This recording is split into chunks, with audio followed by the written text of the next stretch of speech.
On my birthday, Dad said, "We sold your car and cashed out your college fund. Your sister deserves a fresh start." Then slid over a loan agreement, co-signing her $22,000 debt or get out. I didn't argue. I just packed. By morning, they found the letter I left behind.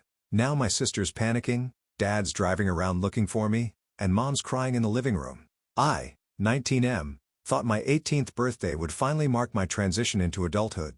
Instead, it became the day my family showed me exactly where I stood in their priorities. The morning started normally enough. Mom made pancakes, and my younger sister bounced around the kitchen talking about how our upcoming freshman year at the expensive private college Dad had somehow managed to secure for her despite her mediocre grades. I'd been looking forward to discussing my own college plans.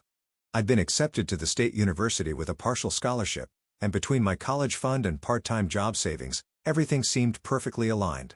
Dad waited until after breakfast to drop the bombshell. He asked me to sit down in the living room, and something in his expression made my stomach clench.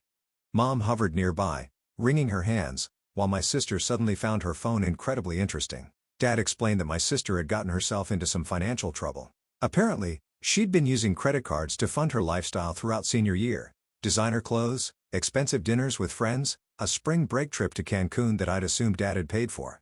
The debt had ballooned to $22,000, and the minimum payments were beyond what she could manage with her part-time retail job. Then came the second punch. Dad told me they'd sold my car, the reliable Honda Civic I'd been driving since I got my license, the one I'd assumed would come with me to college. The money from the sale, along with my entire college fund, had gone toward paying down my sister's credit card debt.